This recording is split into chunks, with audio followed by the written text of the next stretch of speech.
जीवन, यह संसार कर्म प्रधान है। कर्म की प्रधानता को प्रकाशित करते हुए मानसकार ने लिखा है, कर्म प्रधान विश्व करि राखा, जो जस करई सो तस फल चाखा। सकल पदार्थ हैं जग माही, कर्महीन नर पावत नाही। अर्थात यह विश्व, यह जगत कर्म प्रधान है। जो जैसा कर्म करता है उसे वैसा ही फल प्राप्त होता है।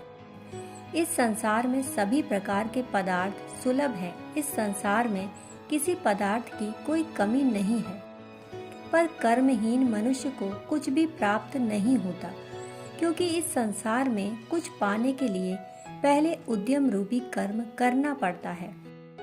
कर्म की महत्ता को लेकर संत कबीर दास जी ने भी क्या खूब कहा है, कीने बिना उपाय के देव कबहु नहीं देत, खेत बीज बोवे नहीं तो क्यों जामेंगे खेत। अर्थात स्वयं उपाय करने से ही फल प्राप्त होता है। बिना परिश्रम के देव भी कुछ नहीं देता। खेत में यदि बीज बोया ही नहीं तो खेत में जमेगा क्या।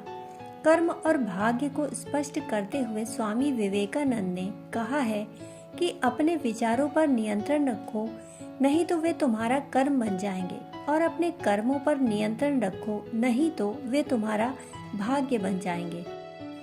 मनुष्य अपने भाग्य का निर्माता स्वयं है।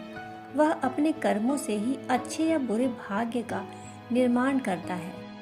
कर्म और भाग्य के रिश्ते को सम्यक रूप से समझने के लिए हम एक मधुर व रोचक कहानी में प्रवेश करते हैं। कहानी के अनुसार एक बहुत बड़ा जंगल था। जंगल के दोनों ओर अलग अलग राजाओं का राज्य था, और उसी जंगल में एक महात्मा रहते थे। उन महात्मा को दोनों राज्यों के राजा अपना गुरु मानते थे। उस जंगल के बीचों बीच एक नदी बहती थी। अक्सर उसी नदी को लेकर दोनों राज्यों के बीच झगड़े फसाद हुआ करते।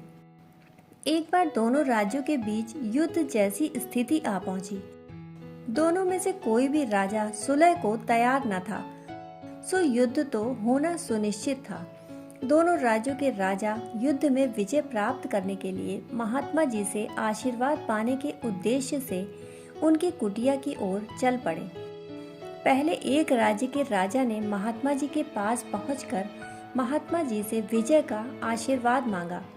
महात्मा जी ने कुछ देर उस राजा को निहारा और कहा, राजन, तुम्हारे भाग्य में जीत तो नहीं दिखती, परंतु आगे ईश्वर की मर्जी, देखो क्या होता है। यह सुनकर राजा थोड़ा विचलित तो हुआ, पर राजा को अपने मनोबल, आत्मबल, संकल्प बल और पुरुषार्थ पर पूरा भरोसा था। इसलिए उसने सोचा कि यदि हारना ही है तो युद्ध से पहले ही हार मान लेना कोई वीरता नहीं, बल्कि कायरता ही है। इसलिए हम युद्ध में पीठ नहीं दिखाएंगे, बल्कि शत्रु को अपनी वीरता, बहादुरी और पौरुष का लोहा मनवा कर रहेंगे और आसानी से हार नहीं मानेंगे। मन ही मन यह सोचकर वह राजा वहां से चला गया।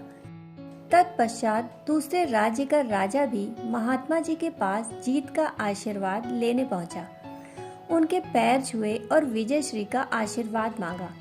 महात्मा जी ने उसे भी कुछ देर निहारा और कहा, राजन, भाग्य तो तुम्हारे साथ है ही, इसलिए तुम जीत सकते हो। यह सुनकर राजा तो खुशी से भर गया और वापस जाकर वह बिल्कुल निश्चिंत हो गया, मानो उसने युद्ध उसी दिन जीत लिया हो। उधर पहले राज्य का राजा युद्ध की बढ़ चढ़कर पुरजोर तैयारियां करता रहा। अपनी कमजोरी और ताकत का सही मूल्यांकन कर वह अपनी कमजोरी दूर करने और अपनी ताकत को और अधिक बढ़ाने पर काम करता रहा। और दूसरे राज्य का राजा अपने भाग्य के भरोसे रहने के कारण युद्ध की पुरजोर तैयारी नहीं कर सका। उसने अपनी कमजोरियों को दूर करने का कोई प्रयास भी नहीं किया। अंततः युद्ध की घड़ी आ पहुंची। दोनों राज्यों के बीच युद्ध का शंखनाद हुआ। पहले राज्य के राजा की सेना यह सोचकर लड़ रही थी कि चाहे उसके भाग्य में, किस्मत में हार ही क्यों न लिखी हो, चाहे युद्ध का कोई भी परिणाम क्यों न हो, हार और जीत की चिंता किए बगैर वह सेना पूरी शक्ति से युद्ध लड़ रही थी। पहले राज्य के राजा की सेना यह बात सोचकर लड़ रही थी कि भले ही हमारी किस्मत में हार हो, पर फिर भी हम हार नहीं मानेंगे। हम अपना सर्वश्रेष्ठ प्रयत्न करेंगे। हम अपना सर्वस्व झोंक देंगे। वहीं दूसरे राज्य की सेना यह सोचकर लड़ रही थी कि हमारे राजा के भाग्य में तो जीत ही लिखी है, तो हमारी जीत तो सुनिश्चित है ही, फिर हमें कोई चिंता क्यों करनी। लड़ते लड़ते अचानक दूसरे राज्य के राजा के घोड़े के पैर का नाल भी निकल गया और घोड़ा लड़खड़ाने लगा, पर राजा ने उस पर कोई ध्यान नहीं दिया, क्योंकि राजा के दिमाग में बस यही एक बात चल रही थी कि जीत मेरे भाग्य में है ही, फिर चिंता किस बात की। कुछ ही क्षण बाद दूसरे राजा का घोड़ा लड़खड़ा कर गिर पड़ा, जिससे राजा भी जमीन पर गिर पड़ा और घायल हो गया और वह पहले राज्य की सेना के बीच घिर गया। सैनिकों ने उसे बंदी बना लिया और अपने राजा को सौंप दिया। राजा के बंदी होते ही उसके सारे सैनिकों ने आत्मसमर्पण कर दिया। युद्ध का निर्णय हो चुका था। पहले राज्य के राजा को विजय श्री प्राप्त हो चुकी थी।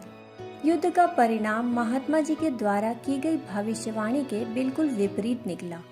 निर्णय के बाद महात्मा भी वहां पहुंच गए। अब दोनों राजाओं को बड़ी जिज्ञासा थी कि आखिर भाग्य का लिखा बदल कैसे गया। जिसके भाग्य में जीत थी उसे हार मिली और जिसके भाग्य में हार थी उसे जीत मिली। आखिर कैसे?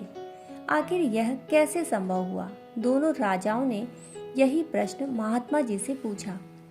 महात्मा जी ने मुस्कुराते हुए कहा, राजन, भाग्य नहीं बदला, वो तो बिल्कुल अपनी जगह पर सही है, पर तुम लोग बदल गए।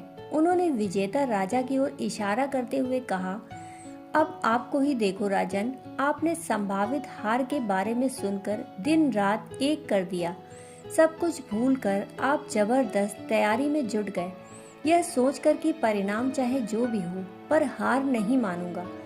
आपने हर बिंदु का ध्यान रखा।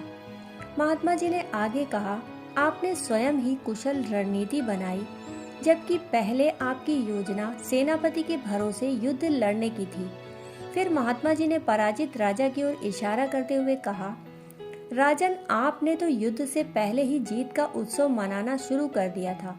आपने तो अपने घोड़े की नाल तक का ख्याल नहीं रखा।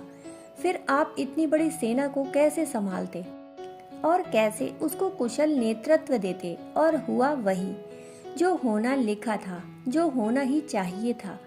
भाग्य नहीं बदला, पर जिनके भाग्य में जो लिखा था उन्होंने स्वयं को ही बदल लिया। फिर बेचारा भाग्य क्या करता।